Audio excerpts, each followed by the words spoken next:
الحمد لله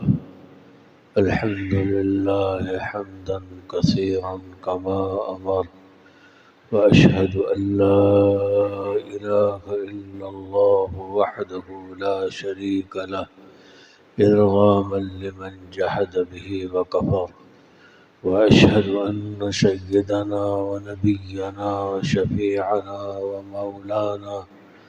ومولانا محمدا عبده ورسوله. اللهم صل على أفصح العرب والعجم، وصل على من أوتي جوامع الكلم، صلاة تكون للنجاة وسيلة ولعلو الدرجات كفيلة، صلاة تحل بها العقد وتفرج بها الكرب، صلاة تكون لك رضا ولحقه أداء. أما بعد، فأعوذ بالله من الشيطان الرجيم. بسم الله الرحمن الرحيم. إياك نعبد وإياك نستعين. وقال النبي صلى الله عليه وسلم: كن في الدنيا كأنك غريب أو عابر سبيل، أو كما قال عليه الصلاة والسلام. صدق الله العظيم وصدق رسوله النبي الكريم.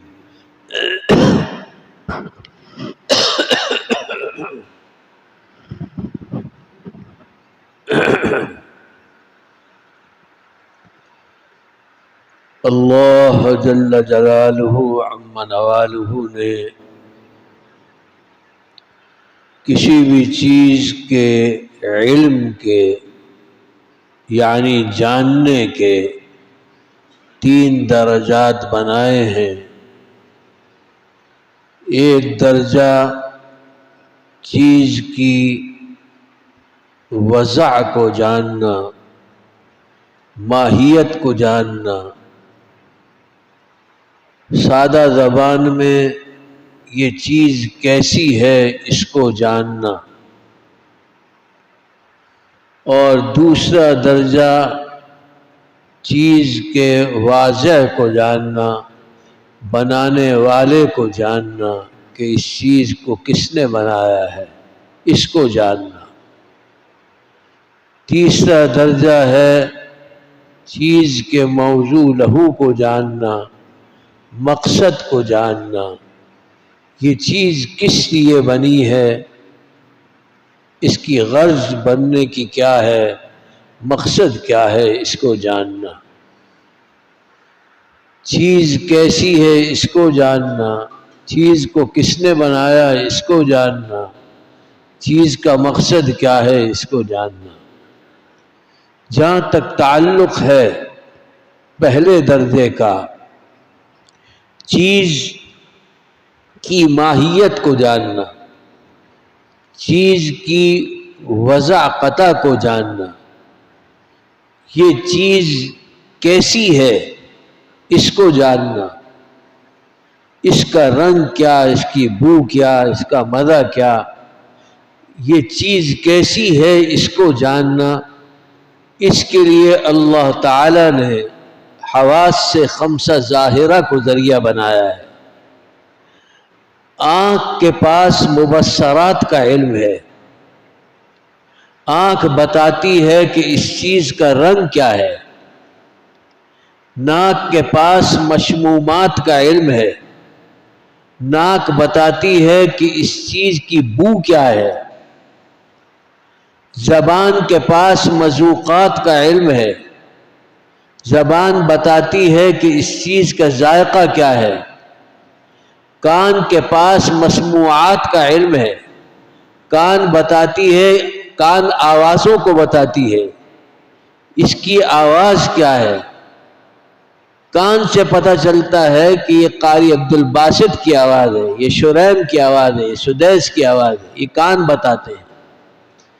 ہاتھ کے پاس ملموسات کا علم ہے، ہاتھ بتاتا ہے کہ یہ چیز کھردری ہے یا یہ چیز پلین ہے، تو غرض یہ کہ چیز کیسی ہے، رنگ کیا ہے، بو کیا ہے، مزہ کیا ہے، ذائقہ کیا ہے، اس کو بتانے کے لیے اللہ تعالیٰ نے آنکھ کو، ناک کو، زبان کو، کان کو، ہاتھوں کو ذریعہ بنایا ہے۔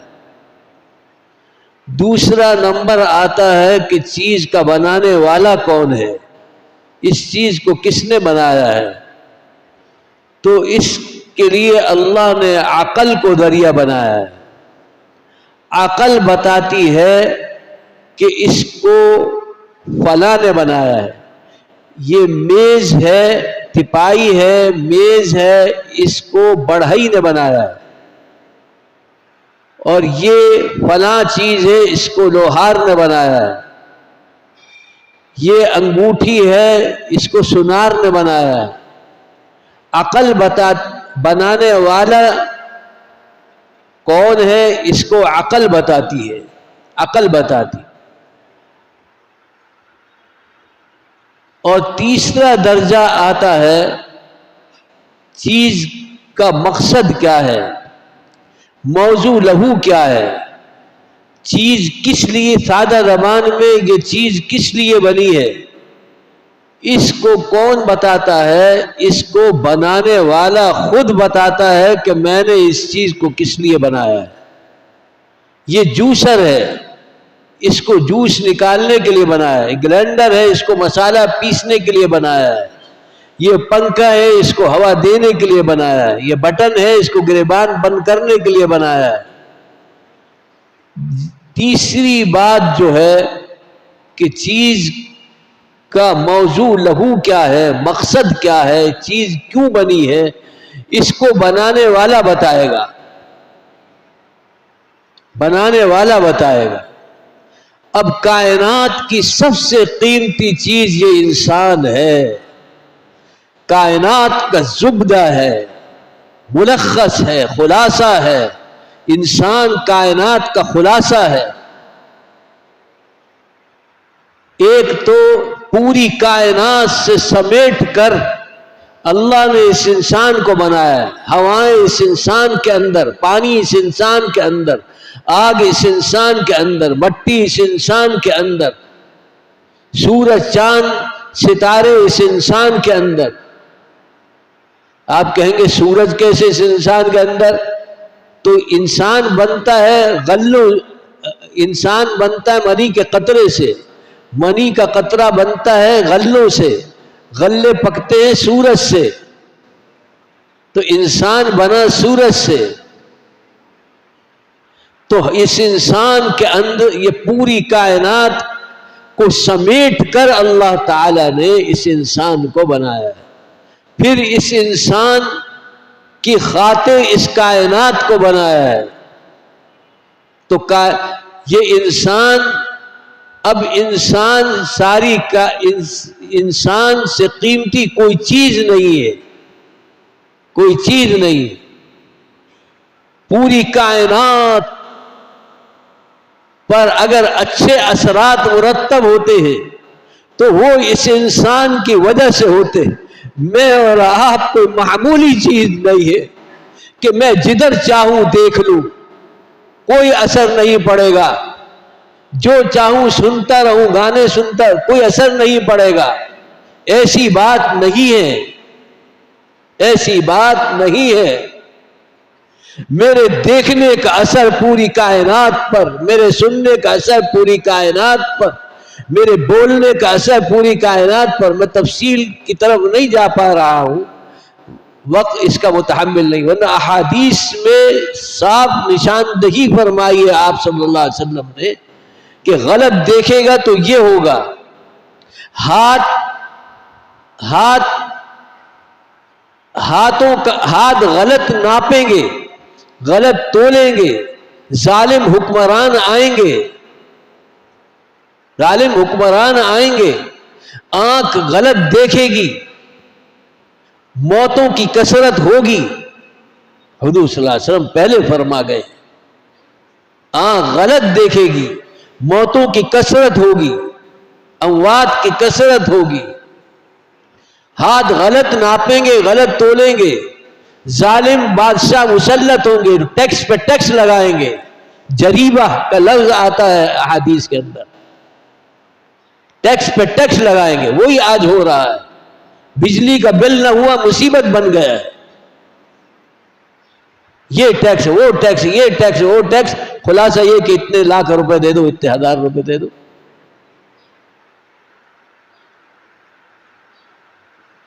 تو انسان، میں اور آپ کائنات کا زبدہ ہیں، خلاصہ ہیں، مجھ پر اور آپ پر پوری کائنات گھوم رہی ہے، گھوم رہی ہے۔ میرے دیکھنے کا، میرے تولنے کا، میرے بولنے کا، میرے سننے کا اثر اتنے بڑے سورج پر جا کر پڑتا ہے، سورج میں تیزی اور تمادت بڑھتی چلی جا رہی ہے انسانوں کے بداعمالیوں کی وجہ سے۔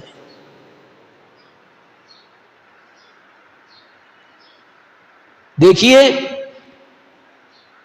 کار اگر خراب ہوتی ہے تو 4 آدمیوں پر اس کا اثر ہوتا ہے، بس اگر خراب ہوتی ہے تو 50 آدمیوں اس سے متاثر ہوتے ہیں، ہوائی جہاز اگر خراب ہوتا ہے 400 450 آدمی اس سے متاثر ہوتے ہیں، لیکن انسان اگر خراب ہوتا ہے تو پوری کائنات پریشان ہو جاتی ہے، سونامی آتے ہیں، سونامی آتے ہیں، لاکھوں کروڑوں مچھلیاں سمندر سے باہر آ کر تڑپ تڑپ کر اپنی جانیں کھو بیٹھتی ہیں، اس انسان کی وجہ سے، میرے اور آپ کی وجہ سے۔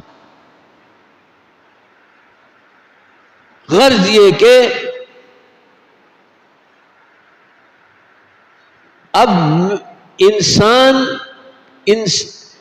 جب سوئی کا مقصد ہے، بٹن کا مقصد ہے، ایک بیج کا مقصد ہے، ایک چشمے کا مقصد ہے، ایک قلم کا مقصد ہے کہ ایک چیز بتا دیں سوئی سے لے کر ہوائی جہاز تک جس کا کوئی مقصد نہیں، کیا میں اور آپ بھی ایسے رہ گئے ہیں کہ ہمارا کوئی مقصد نہیں؟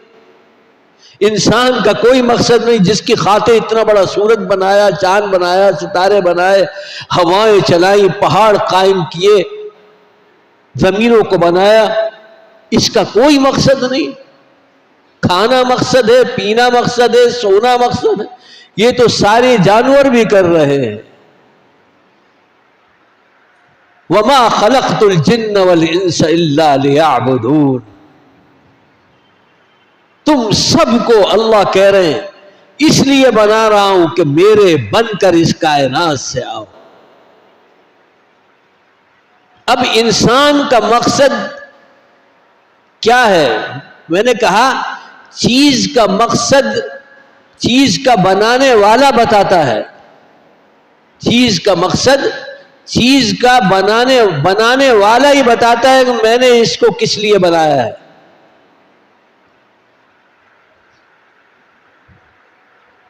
ہم کس لیے بنے ہیں اس کو ہم آنکھ سے نہیں پوچھیں گے۔ اگر آنکھ سے پوچھا کہ میں کس لیے بنا ہوں تو آنکھ کہے گی تو دنیا کی رعنائیوں کے لیے بنا ہے، دنیا کی چیزوں کو دیکھنے کے لیے بنا ہے۔ زبان سے پوچھا کہ میں کس لیے بنا ہوں تو زبان کہے گی تو چکن چلی کھانے کے لیے بنا ہے، چائنیز رائس کھانے کے لیے بنا ہے، قورمے اور بریانی اور دردے اور پلاؤ اور چکن ٹکوں کے لیے بنا ہے۔ زبان تو یہ بتائے گی، ہم غلط بتائے گی۔ میں نے کہا بنانے والا بتاتا ہے کہ کس لیے بنایا ہے۔ عقل سے اگر ہم نے پوچھا کہ ہم کس لیے بنے ہیں، آج دنیا عقل کے پیچھے چل رہی ہے، عقل سے پوچھا کس لیے بنا ہے تو عقل بھی گمراہ کرے گی۔ دیکھیے عقل بمنزلہ کمپیوٹر کے ہے، عقل بمنزلہ کمپیوٹر کے ہے، کمپیوٹر میں آپ جو فیڈ کر دیں گے کمپیوٹر وہی بتائے گا، اور کمپیوٹر میں جو آپ نے فیڈ نہیں کیا ہے وہ آپ کمپیوٹر سے پوچھیں گے، کمپیوٹر آپ کو غلط بتائے گا۔ تو انسان کس لیے بنا ہے؟ اللہ نے عقل میں اس کو فیڈ ہی نہیں کیا ہے. عقل نہیں بتا سکتی ہے کہ انسان کس لیے بنا ہے. بنانے والا خود بتائے گا کہ میں نے اس انسان کو کس لیے بنایا ہے. اللہ جل جلالہ عم نوالہ بنانے والے ہیں. میرے اور آپ کے اور ساری جنات کے، ساری انسانوں کے، سب کے بنانے والے اللہ ہیں. وہ اس ایک بات کو بتانے کے لیے کہ انسان کو کیوں بنا رہا ہوں، اس کے لیے اتنا بڑا قرآن اتارا. اتنا بڑا قرآن، 6666 تو آیات ہیں. حروف کتنے، ایک زبردیر کتنے ہیں، زبردیر پیش کتنے ہیں، حروف کتنے ہیں. اتنا بڑا قرآن ایک بات کو بتانے کے لیے، صرف کہ میں نے اس انسان کو کس لیے بنایا اور کس لیے بنایا ہے. اس کو قرآن کے شروع میں بسم اللہ کی جو با ہے، اس با کے اندر بتا دیا. امام راضی رحمت اللہ علیہ امام التفسیر ہے. امام راضی بہت بڑے عالم تھے. علم جو ہے وہ اللہ تعالی نے عجیب اتارا ہے، عجیب اتارا ہے. اللہ کا علم، اللہ کا علم ساری گتھیوں کو سلجھانے والا. حضرت مولانا قاسم نانوتوی رحمت اللہ علیہ بڑے عالم تھے، بہت بڑے عالم تھے. ہندوستان کے عالم تھے، بہت بڑے اور بہت معقولی آدمی تھے. عقلی چیزوں کو بھی ایسے کھول کر رکھ دیتے تھے. ایک مرتبہ مولانا قاسم نانوتوی رحمت اللہ علیہ بیٹھے ہوئے تھے. ایک شخص جو قصاب یعنی قصائی کے کام کرتے تھے، اللہ دین ان کا نام تھا، وہ حضرت کو، اس زمانے میں یہ پنکھے تو ہوتے نہیں تھے، تو حضرت کو ایسے پنکھا جھل رہا تھا. کچھ لوگ بھی بیٹھے ہوئے تھے آس پاس، اور وہ حضرت کو، مولانا قاسم نانوتوی کو پنکھا جھل رہا تھا. اس نے پنکھا جھلتے جھلتے پوچھا کہ حضرت یہ جو حدیث میں آتا ہے کہ نیک لوگوں کے آس پاس دفن ہو، حدیث میں آتا ہے اس کی خواہش کرو، اس کی وصیت کر کے جاؤ کہ کسی نیک آدمی کے پڑوس میں مجھے دفن کر. تو حضرت یہ کیسے؟ اگر وہ گناہگار ہے جانے والا تو اپنے گناہوں کی سزا بھگتے گا، اور اگر نیک ہے تو اپنی نیکیوں سے ہی اس کو فائدہ ہوگا. یہ کسی اللہ والے اور نیک لوگ اس کے آس پاس دفن ہونے سے کیا مقصد؟ یہ کیسے ہوگا؟ تو حضرت نے اسی وقت فرمایا تم پنکھا کس کو جھل رہے ہو؟ اس نے کہا حضرت آپ کو جھل رہا ہوں. تو حضرت نے فرمایا یہ آس پاس بیٹھنے والوں کو بھی ہوا لگ رہی ہے کہ لگ رہی ہے، تو بس پھر مسئلہ ہی ختم ہو گیا. اللہ والے پر رحمت کی بارشیں برستی ہیں. آس پاس کے جو قبر میں مدفون ہیں ان کے اوپر بھی وہ رحمت کے چھینٹے پڑتے ہیں. اس نے کہا جی بالکل سمجھ میں آ گیا. علم عجیب چیز ہے. حضرت امام حنیفہ رحمت اللہ علیہ کے مجلس میں ایک شخص جو ہے وہ آیا، اداس بیٹھا ہوا. حضرت نے فرمایا اداس کیوں ہو؟ حضرت بیوی سے ہو گئی تھی لڑائی، تو بیوی سے میں نے، یہ دوسرا قصہ تھا. ایک شخص آیا، اس نے آ کر کہا کہ حضرت، وہ بہت مالدار تھا، امام حنیفہ کی مجلس میں آیا، بہت مالدار تھا، اور اس نے اس کو رات جو ہے چور آئے اور آ کر جو ہے اس کو پکڑا، سارا اس کے منہ میں رومال ٹھوسا اور سارا مال لوٹا. لیکن وہ تھے محلے کے ہی چور، اور مال تو لوٹ لیا، لیکن خیال آیا کہ یہ تو ہم کو پہچانتا ہے، یہ صبح تو لوگوں کو بتا دے گا۔ چنانچہ اس کو پکڑا اور پکڑ کر اس سے کہا کہ تو کہہ کہ میں نے اگر تمہارا کسی کو پتہ بتایا تو میری بیوی کو 3 طلاقیں۔ اس نے کہہ دیا، کہنے کو تو کہہ گیا، اب وہ لوٹ کر لے گئے مال۔ اب یہ بیچارہ بڑا پریشان۔ اب علماء سے جا کے پوچھا، علماء نے کہا یا تو بیوی جائے گی یا مال جائے گا۔ اگر تم نے لوگوں کو بتایا تو تمہاری بیوی جاتی ہے، اور اگر نہیں بتایا لوگوں کو تو مال جاتا ہے۔ یہ نہیں ہو سکتا کہ بیوی بھی ملے اور مال بھی ملے، اس کا کوئی راستہ نہیں ہے۔ یہ امام حنیفہ کے پاس آیا، اداس تھا۔ امام حنیفہ نے پوچھا بھئی کیا مسئلہ ہے؟ کہ جی یہ مسئلہ ہو گیا ہے۔ امام حنیفہ نے فرمایا کہ صبح میں تمہارے محلے کی مسجد میں، صبح کا وقت تو نہیں وہاں پر لفظ ہے، لیکن کوئی نماز کا کہا کہ میں تمہارے محلے کی مسجد میں نماز پڑھوں گا، لوگوں کو اعلان کر دو امام حنیفہ رحمۃ اللہ علیہ تشریف لا رہے ہیں اور وہ چور کا پتہ بتائیں گے۔ اب اس میں جو ہے وہ سب لوگ آ گئے۔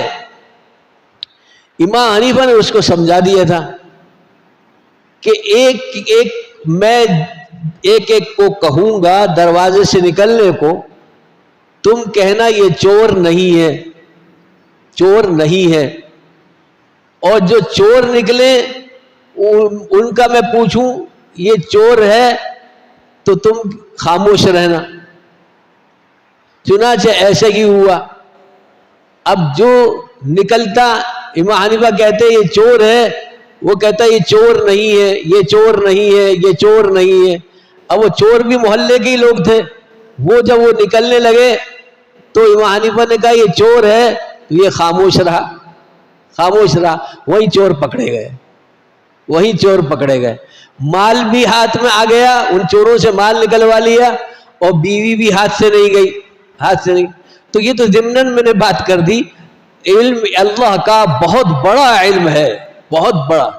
تو اس پر ہاں میں بات یہاں سے عرض کر رہا تھا کہ دیکھیے اس اللہ تعالی نے اس انسان کو کیوں بنایا ہے، یہ علم بتا رہا ہے۔ قرآن کی بسم اللہ جو ہے، یہ امام راضی رحمت اللہ علیہ امام التفسیر ہے، وہ کہتے ہیں بسم اللہ کی با جو ہے یہ پورا قرآن ہے، توریت ہے، زبور ہے، انجیل ہے۔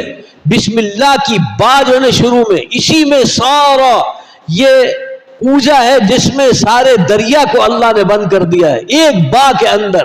اور وہ کیا امام راضی فرماتے الباء للساق و اتصال الشیء بالشیء، کہ با میں اللہ نے یہ کہا ہے کہ اے انسان ایک تو ہے، ایک میں ہوں، میرا بھی کائنات کے اندر کوئی نہیں ہے، میں نے کسی چیز کو اپنے لیے نہیں بنایا۔ آسمان تیرے لیے، زمینیں تیرے لیے، پہاڑ و دریا و ہوا و پانی اور سورج اور ستارے اور غلے اور سونا اور چاندی، یہ سب تیرے لیے، میں نے تیری خاطر بنایا۔ اور تو مجھ سے بھی تو پوچھ کہ اللہ آپ نے اپنے لیے بھی تو کچھ بنایا ہوگا، تو میں یہ کہتا ہوں، اللہ کہتے ہیں کہ میں نے اپنے لیے صرف تجھ کو بنایا، میری ایک ہی چاہت ہے تو اس کائنات سے تو میرا بن کر آ جا، اور وہ میرا بن کر آئے گا تو اس سے میری کوئی بڑائی میں فرق نہیں آئے گا۔ سورج میری عبادت پر، ستارے میری عبادت پر، جنات میری عبادت پر، ساری کائنات میری عبادت میں لگی ہوئی ہے۔ وَإِن مِّن شَيْءٍ إِلَّا يُسَبِّحُ بِحَمْدِهِ، درخت مجھے سجدہ کر رہے ہیں، کائنات کی ہر چیز میری عبادت میں لگ رہی ہے۔ تو اگر میرا بنے گا، میری عبادت کرے گا تو تیرا ہی فائدہ ہوگا، بڑی بڑی جنتیں تجھ کو عطا کروں گا۔ اللہ تعالی ہم سب کو عمل کی توفیق نصیب فرمائے۔ وآخر دعوانا